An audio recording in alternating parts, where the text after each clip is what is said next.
In 2024, the digital payment world found itself rocked by a series of unprecedented fraud cases that left consumers scrambling to protect their finances. Zelle, a popular peer-to-peer payment platform, had become a household name, known for its lightning-fast money transfers. With just a few taps, you could send money to anyone, friends, family, businesses, anytime, anywhere. But what most people didn't realize was that behind the convenience of these instant payments, a new breed of cybercriminals had discovered an opportunity to exploit the system. And in the blink of an eye, millions of dollars began to vanish, leaving a trail of victims in their wake. The early signs of trouble, the first signs of trouble, were subtle, almost imperceptible. Small, isolated incidents began to surface, a few $1,000s missing here, a few hundred there. At first, many assumed it was a mistake. The money had to be returned, right? Zelle was supposed to be safe after all. It was backed by major banks.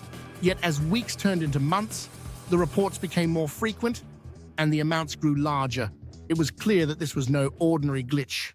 By early 2024, customers of several major banks had begun reporting strange activity on their Zelle accounts.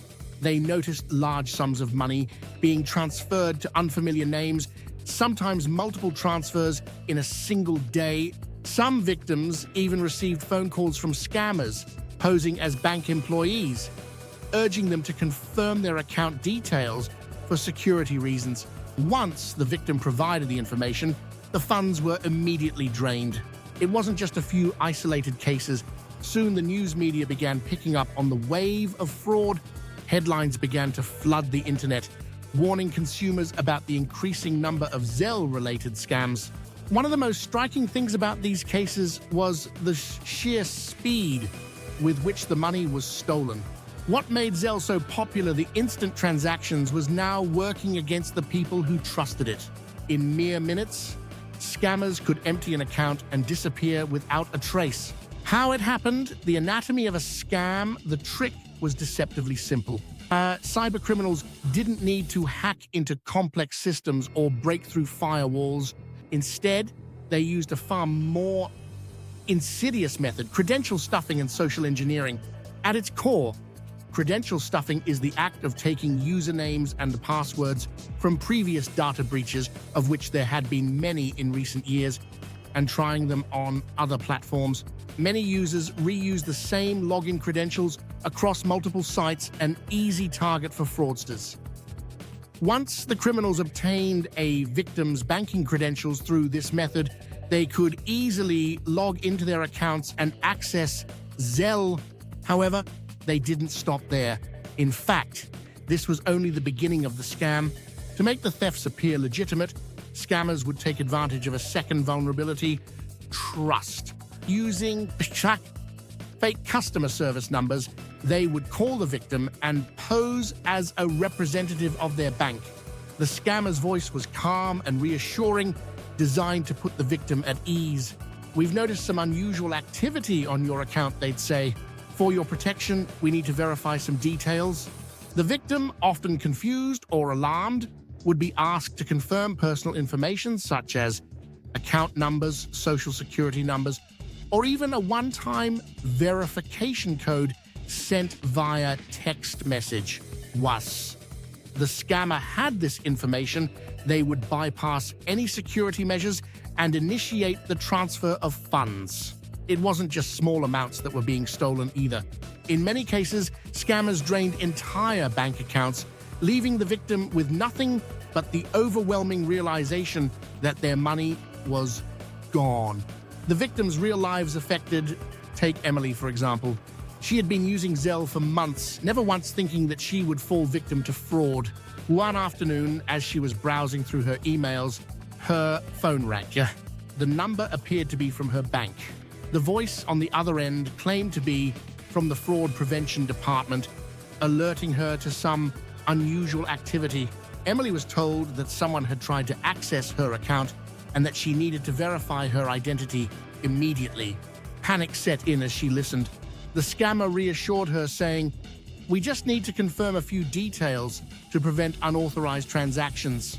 In the midst of the conversation, Emily was asked to read off a verification code sent to her phone. She thought nothing of it. After all, this was her bank's number.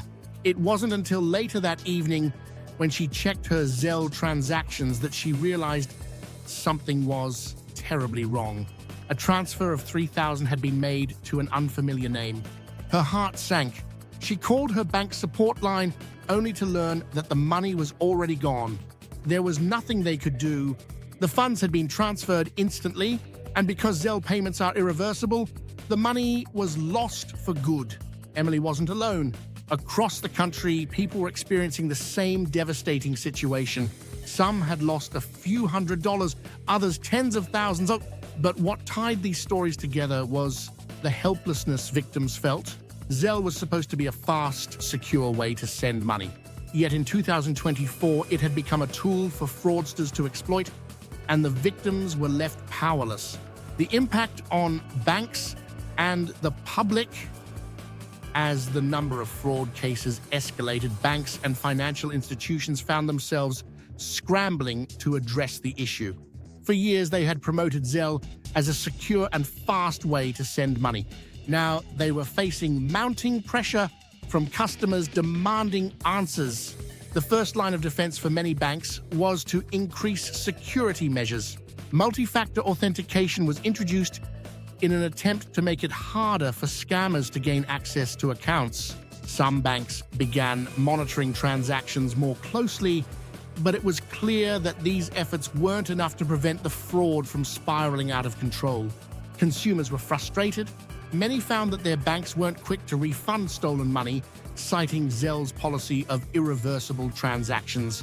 In some cases, customers were told that the bank couldn't take action because the funds had already been transferred to the scammer's account. The lack of accountability left many feeling betrayed. After all, Zelle was promoted as a secure way to transfer money. How could it be so vulnerable to exploitation? The situation quickly became a public relations nightmare for the banks involved. Headlines were full of stories about people who had lost everything, and Zelle, once seen as a convenient way to transfer money, was now viewed with suspicion. A call for change. The fight against fraud. As the fraud cases continued to climb, the public outcry grew louder.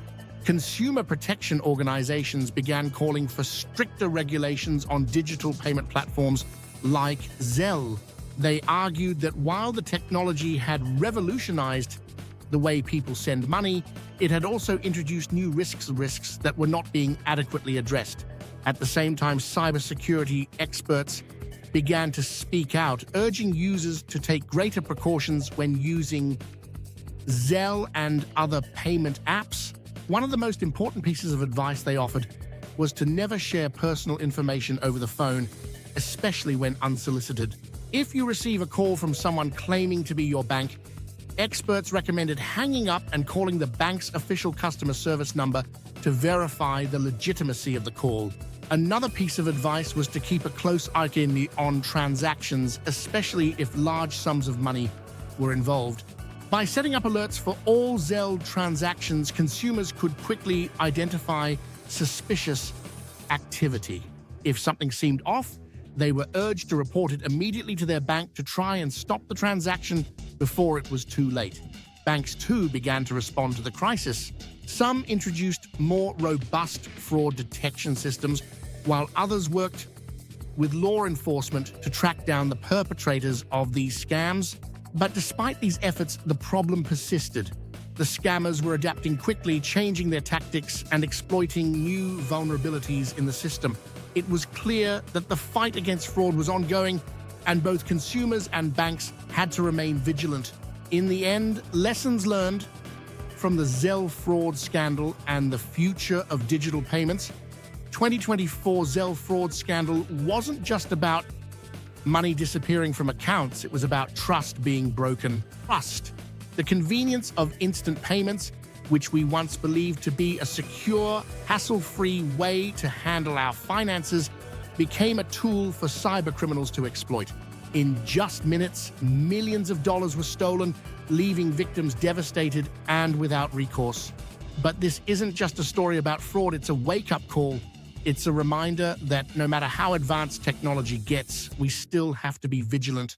Scammers are always evolving, finding new ways to deceive us, and if we don't stay one step ahead, we become their next target. So, the rise of fraud with platforms like Zelle teaches us that security isn't just about the systems banks put in place, it's about how we as consumers protect ourselves. So, what can we learn from this? First, never trust unsolicited calls or messages, even if they appear to be from your bank. Always take a moment to verify. Second, use multi-factor authentication whenever possible. It's one of the most powerful tools you have to protect your accounts. And lastly, stay alert. Monitor your transactions regularly and report anything suspicious right away. This is your money, and it's up to you to safeguard it. In the end, technology is here to make our lives easier, but we must be smart about how we use it. Let's stay informed, stay cautious, and never underestimate the lengths to which scammers will go. Your financial security is in your hands. Take control and stay one step ahead.